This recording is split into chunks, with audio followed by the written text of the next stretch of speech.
play right there. It's a loss of 4 there, bringing up second down. Well, on that play, the expression, don't blink, you might miss something, certainly applied. That was fast. Defense diagnosed the play, and it was over in a heartbeat. Now Prescott. And Bryant's got it over the middle. And he gets this one all the way down inside the 15. That one goes for 24 yards. And a good quarterback facing zone coverage. If he has just a little bit of time to survey the scene, that's what's going to happen. No doubt about it. If there's no pressure, he's going to continue to pick them apart because he'll have all that time to find someone open downfield. He can only cover for so long. So maybe they want to go to a zone blitz scheme, get a little bit more pressure. Remember when Carolina did that against Denver? They lost the game ultimately. They dropped the defensive end. And now on the pitch, the ball's loose. And the Jags grab it.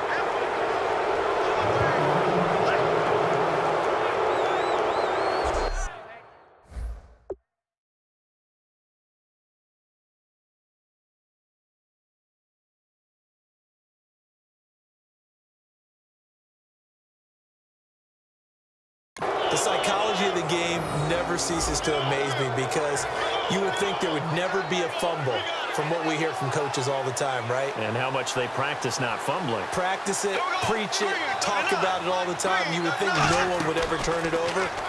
Yet they are humans out there running around, and we just saw another one. Opportunistic by the defense. I hope I don't sound too rah-rah on that one, but that's the exact right throw. Either your receiver gets it or no one gets it. Give him a lot of credit for being really precise with it. Got rid of it. No one got it. Unable to connect on the first down pass play. Now it's second down.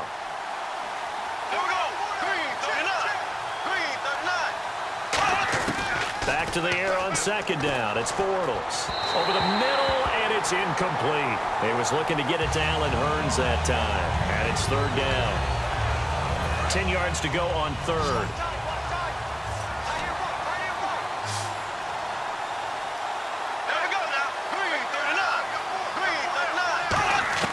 Throwing his Bortles on third down. To the right side here, the tight end Thomas.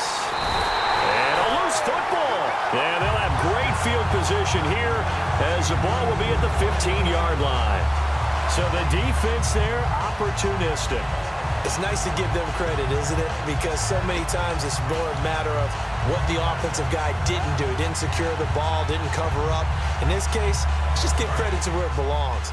Knocked it free, made a big play. The Cowboys offense heading back out and ready to go again. And they'll be looking to atone for last time's mistake of fumbling inside the red zone. Certainly they don't want to do that again.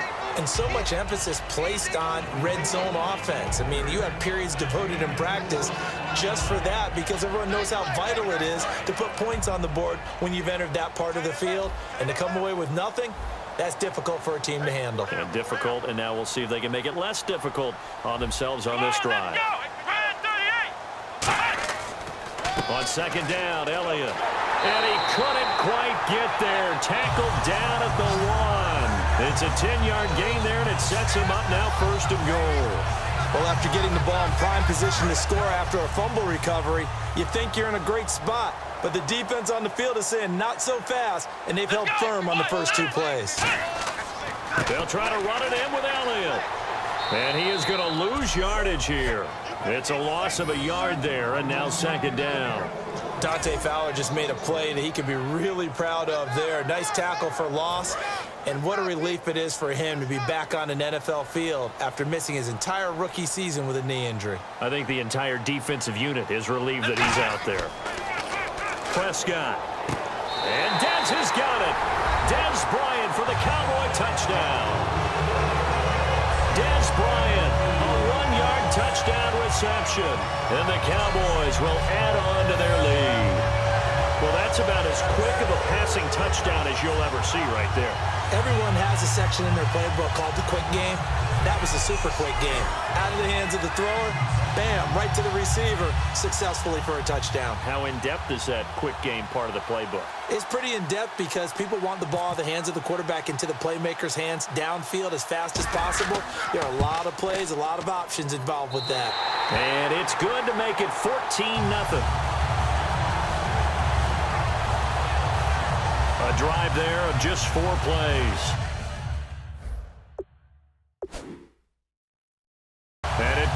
yards and a Dallas touchdown.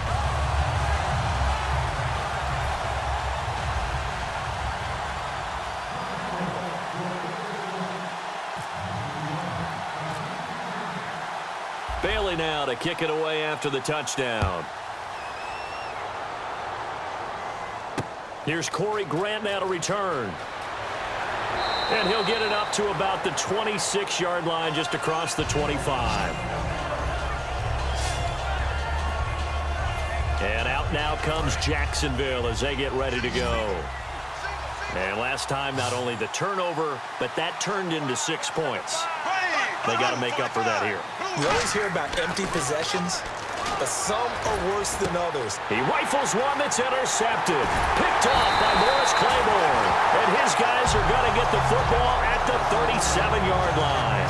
When a team's turned it over 3 times in the first half, we just look at the offense and say, guys, what are you doing? But instead, we really should be looking at the defense. They've created the takeaways. 2 interceptions, 1 caused fumble. They played awfully well swarming to the ball here in the first half.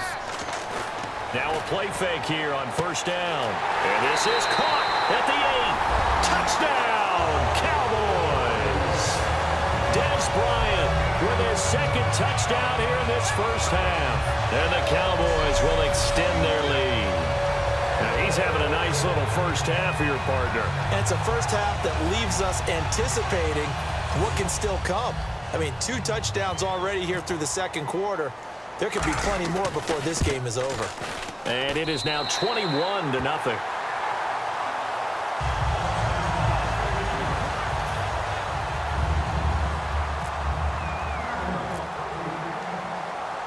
Bailey now to kick it away after the touchdown. This is taken at his 4. And he's up across the 25 and down at the 28-yard line. Our eyes shift to the defense of the Cowboys now. And the interception the last time, their 3rd takeaway of the game, Charles. They're just flocking to the football so well. And not only are they doing that, they're making big-time plays and taking it away from them. Big hits, big plays. They're looking very good in this ball game. You said flocking, flying to the football. Coaches always use that, don't they? They really do. It's almost, it goes back to the old, when they click off the frame at the end of a play, they want to see all 11 defensive guys in that picture. Bortles. Green's got it over the middle. And he'll be brought down shy of the 40 at the 38-yard line. It's a 10-yard pickup, and it moves the chains. And now it looks like they're going to be in the hurry-up. Bortles going to throw. And no escaping this time as he'll go down. They got him for a sack. Cedric Thornton coming hard that time. He's able to run him down for a loss of 12. They come out 5 wide, 3 of them to the right side. Well, how about that? A dime set on defense, 6 defensive backs. None of them blitz. They're just back there in coverage. Defensive lineman gets the sack. That's where the O-line, they go to the sideline, they keep their helmets on so the cameras can't find them, right? Yeah, the cameras can't find them, but I know one thing. The O-line coach will. We know it's not an easy job to go out and catch passes when people are trying to tackle you and knock the ball away. But the bottom line is, that's a pass he's got to have and a pass he should have caught. Here's a carry for a former starter. This is T.J. Yeldon. And he'll get it up to the 33-yard line. It'll be a gain of 7, but I'd imagine we'll see the punt team here on 4th down. So now that the 2016 season, which charitably was disappointing for Jacksonville, is over, they're going to look forward to, are we going to continue to move with these 2 running backs, meaning T.J. Yeldon and Chris Ivory. And T.J. Yeldon is supposed to be the primary ball carrier. Didn't have as much success as they expected, but I still believe he can be a #1 back in the NFL. Yeah, Yeldon 465 in the yardage last year, Ivory 439. Is this a tandem that they want to go forward with together, though? I think that it is. Remember, Ivory was out with some injuries last year. Yeldon could never really get going. But I do believe they'll bring some competition in to kickstart things for them. Out of his end zone, Prescott. Got a man over the middle. It's Williams. He's at the 50. He's at the 30. 10. Touchdown, Cowboys. Terrence Williams as the first half is winding down. And the Cowboys will add on to their lead. The coach talk about those late-in-the-half scores, especially ones that give your team a pretty decent cushion. He said those could be the ones that can finish off a squad if you let them. Yeah, they've got the cushion. This half has been theirs.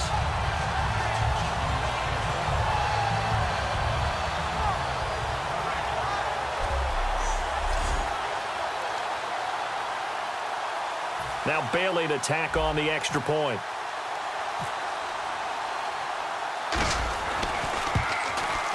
It's good, and they stretch their lead to 28-0 now.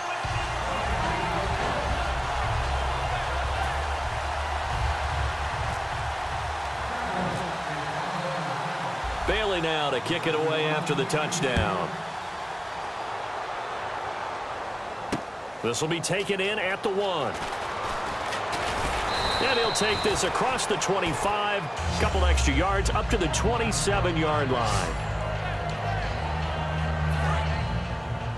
Double tight, guys, double tight. Four down, four down. Here we go. Green, 39.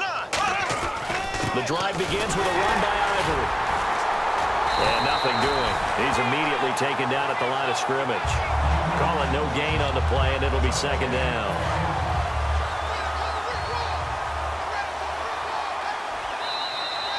So we've come to halftime after a very one-sided beginning to this one.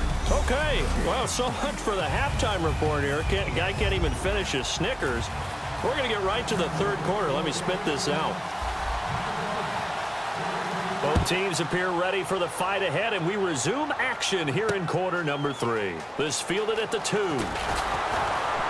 And he's up past the 20 to the 22-yard line. Out come the Jaguars now as they'll go on offense first here in this third quarter. They come out here with a 0 on the scoreboard. What was said in that locker room? That's what I want to know. I would love to have been in there because we often have the feeling that there's a lot of shouting, screaming, people upset. But typically, halftime locker rooms are a lot more clinical than that. And in this case, are they upset that the plays weren't working because of execution, or do they think they were just bad plays to call? Yeah. We'll find out pretty quickly here if they feel like they had something going, but they just need to do it a little bit better or not. We'll find out. They'll lose a yard, and it brings up third. Third down, 15 yards still needed. When you're putting together a formula for winning defense, it's exactly what we're seeing in this game. Controlling the line of scrimmage, attacking, and changing everything so that now they're playing in the offense's backfield. They're playing an excellent game. That's going to be knocked away and incomplete. Sure, that pass was incomplete as they made an attempt to get a big one downfield. But that's okay because the second part of that is if you don't get the completion, at least you've told the defense you're trying to stretch them out a little bit, and they may have to change accordingly. He gets this one away, and boy, it's another boomer. This is fielded at the 27. A very good return that time. 18 yards. And out will come the offense as they take over. The Cowboys offense now, they head out for their first possession of the second half. They have the lead here. Where we talk a lot about pregame speeches. What are halftime speeches like? For the most part, not nearly as emotional. They're a lot more clinical. Every now and then, though, they'll get after you if they think they need to light a fire. But in this case, let's go into the virtual locker room, because here's what I think happened. They got in there and they said, listen, let's take control right away. Defense, we got the lead. Defense, don't give up any points. Turn the ball back over to the offense and let them go down and score and give us more of a cushion in the game. Check so far. Defense shut them down. Let's see what the offense gets done. And after the play on the ground, that brings up second down here. Again, it's Elliott.